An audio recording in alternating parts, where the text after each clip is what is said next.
Hello everybody and welcome back to the Building Investors YouTube channel. As you can see, we are on episode 4 of the tiny house build, and at the end of last video you got this little footage of us clearing all the little sticks out of the way, and in this video we're going to be doing the rest of the clearing and the building.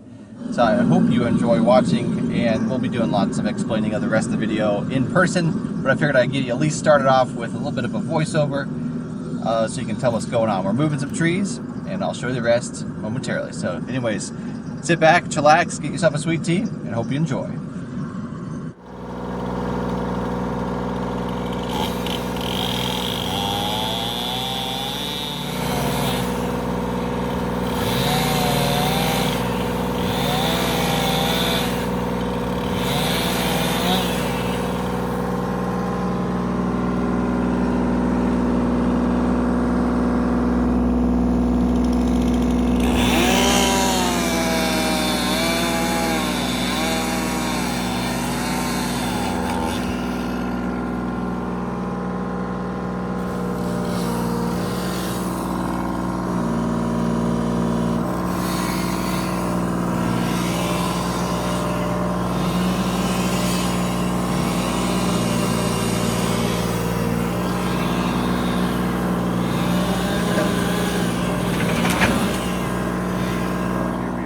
We have done some clearing for the frame. We moved the frame up here, and the reason I didn't film is because it's very spicy today. It's probably 102 in the sun, probably is my guess, or thereabouts, within 5 degrees I'm sure.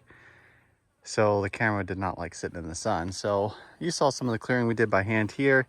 We went and rented a machine. This is the biggest one they had available, which is a 4-ton excavator.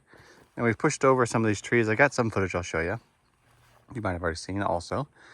And then we've cleared out all the stumps, and right now we're stringing up this yellow line all the way there where my dad is, all the way across. And this represents the line that the house is going to be set to, because of the road's going to be coming up through here. Our house is going to be back here eventually. And so this will represent the road. That way we can keep the tiny house somewhat parallel to the road. So we're going to work on that, measuring and tweaking and figuring out exactly how we want it to make it look good. But again, the tiny house is 14 feet by 40 feet, and so that'll fit in here. So we'll do some clearing by hand later on, but that's where we're at. So let's get to it. Yesterday we came and we did some stakes right here. This just gives us the line where the chassis is going to go. So if the two I-beams are going to line up right on those sticks. Of course, we got to come back and we've got to dig by hand, and we've got to compact it, and then pour we made these little picture frame boxes. This is all kind of temporary, because in the future I'd like to pour a nice slab and everything, but this will just keep it off the ground so we can build it for now. So we've got 20-inch boxes. It'll be filled with concrete, of course. So we've got 8 of those, and so each hole will receive a box, a form box we call them, and then fill those with concrete. And then on top of each of those is going to sit blocks, just like the cinder blocks you see there. And that will support the frame underneath the chassis all the way down. So 4 different points every so often. So we've got to get this, while we have the machine, we got to get this chassis over here. And it's possible to do it by hand, but it would take a lot longer. So what we're going to do is we're going to move the chassis over here, and then we'll prep the holes underneath of it. It won't be as easy because we'll be working around that, but we'll get her done. So anyways, see if I can get some footage of moving this chassis off of this one, and then moving this chassis over top of the holes. So anyways, let's get to it.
Okay, we are back at the property. We just dropped off the excavator, so now we've got center blocks and concrete.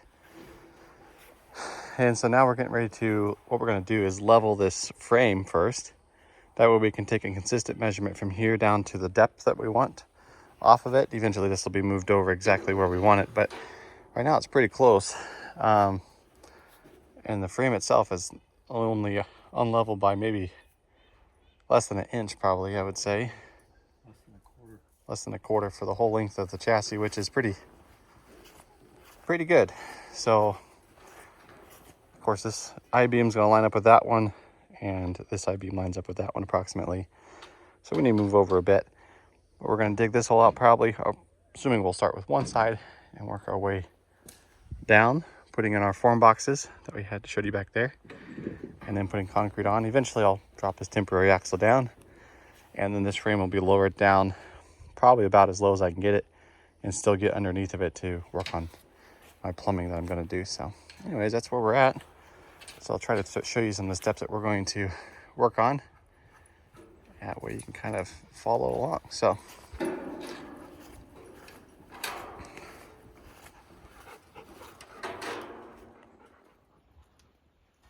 not too shabby. Well, all the leveling we did, just lifted this up, put in a piece of wood there, set some scrap lumber, cut a shim out, shoved it in there, and we're pretty close. We can finagle it as we go. Like obviously, like I said, we need to move this over, so we'll do that. And we can work on those holes.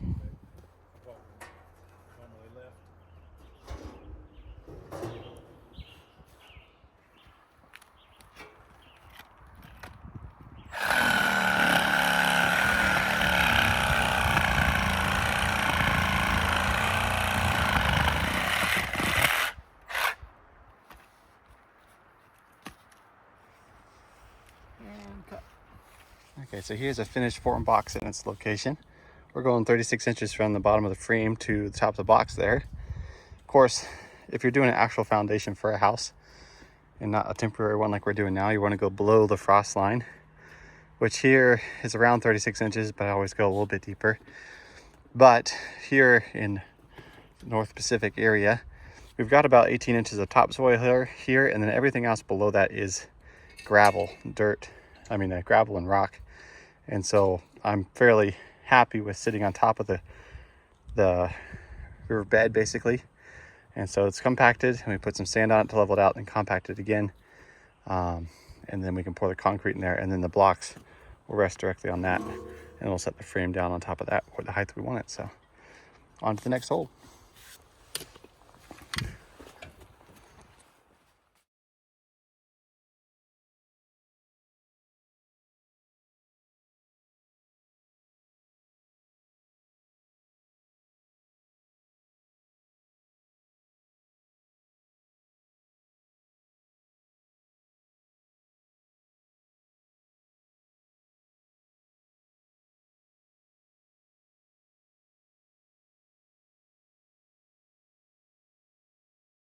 So it's the next day here, and we are on the last one. Dad's over here digging the last one. All the other ones are in and compacted and ready for some concrete, so that's next up. But we're gonna be mixing the concrete in the wheelbarrow, so once this last hole's done, then we'll have all the sand out of it that we're using for leveling. So he's just leveling the top of the rocky area, and then we can compact it and then add some sand, and just like you saw in the little time lapse there, and it'll be all done. Okay, now that the holes are finished and compacted, as you'll see over here, like we already showed you, I'm gonna mix some concrete. I usually just mix 2 bags at a time because it gets pretty heavy after that. And on the back of the bags, it shows you how much water you're supposed to use, but when you've done it for a while, you can kind of guesstimate. That's my water mixing bowl, so as soon as Copper's done drinking, we'll use it to mix some concrete.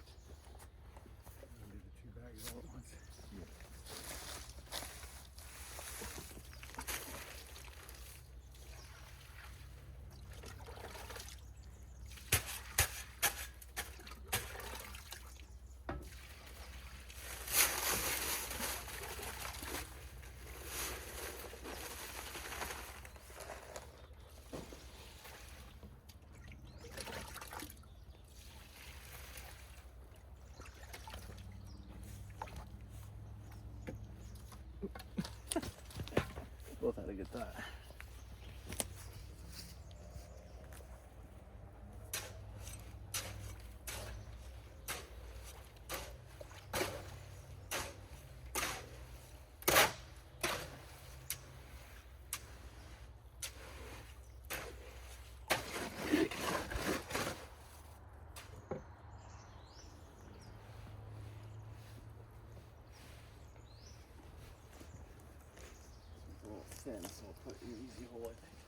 So I use a garden hose to mix the concrete with, but they have concrete hose that have holes in the head of it, which help the slurry go through the middle of it.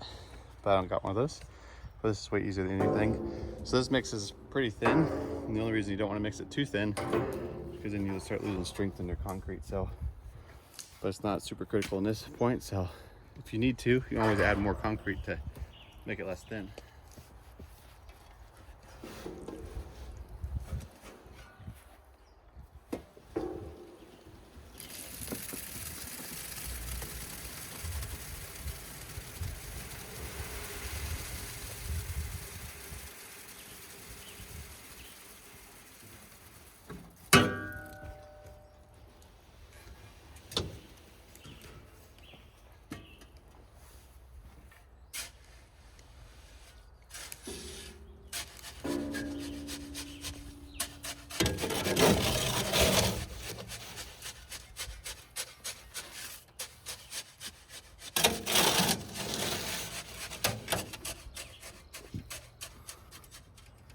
So it looks good. Now we just have to do 8 more holes, so 16 more bags.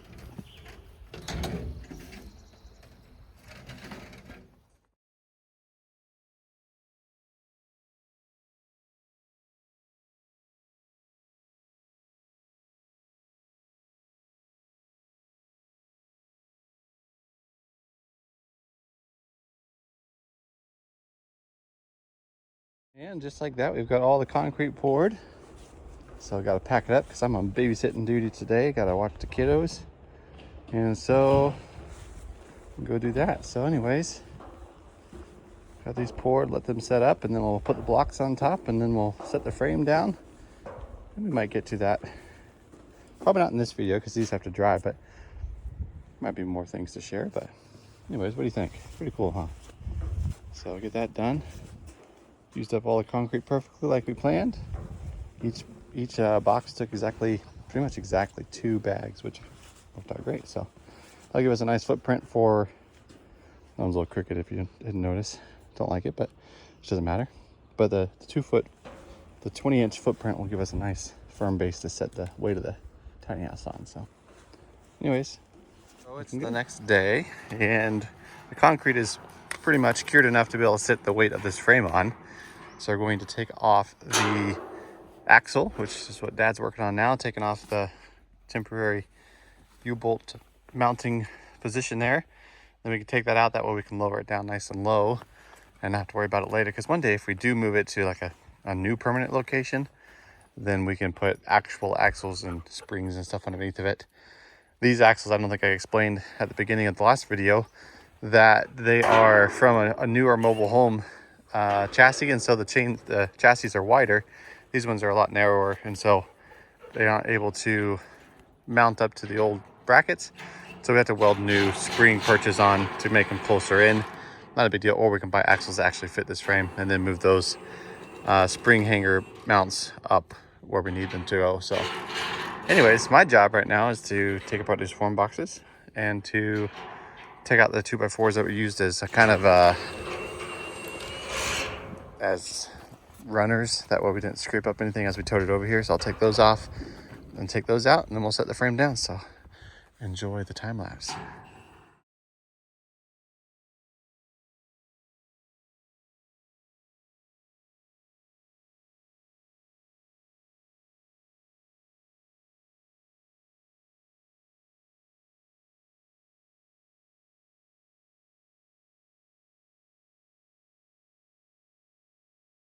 So here is where we ended up. Up around a cool pile of dirt.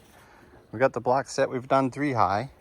We are considering dropping it down 1 more once I get the house built, just because I want the floor to be closer to the ground instead of having to walk up steps to or big deck or to get into the house in general. It'd be nice if it was lower, but once you lower it down, of course, there's not going to be much access. But the plumbing in this place is going to be pretty simple. There's going to be a sink there, the dishwasher. There's going to be a shower there and a toilet and a sink, and all those can be connected pretty much in that path. So even if I had to dig a small trench to crawl through, I could, but pretty simple. I'll cross that bridge when we get there. Right now, the chassis is pretty level. It's spot on this direction, but this direction, it needs to come up on this side just a smidge. So once I do the final cleaning and painting of the frame and the relocation of the blocks to make sure they're exactly where I want them, then we can worry about that. And if it needs a little piece of shim to raise it up, then we'll do it, but we will see. So it's looking pretty good. I'm excited about it. Hopefully the next video isn't too far away, but I have spent this entire last 10 days off of work to do some of this and other stuff, and so I have to get back to work to make some money. So this might sit here for a little bit until I get back to it, but now that we're here, we can plan the building process, which is the part that I'm sure you're all interested in, and I'm definitely most interested in. That's gonna be exciting. It's gonna be so fast to frame the floor and then frame the walls and then decide on the window locations. It's gonna be sweet. So anyways, I apologize if it's gonna be slow, but we're gonna get her done one way or the other. So anyways, thank you very much for watching. Hope you enjoyed. If you have any questions or if you have any comments that you might want to share, be like, that'd be a good idea to do this, let me know. I'd like to hear about it. So anyways, again, thanks for watching. We'll catch you later. Have a good one. God bless.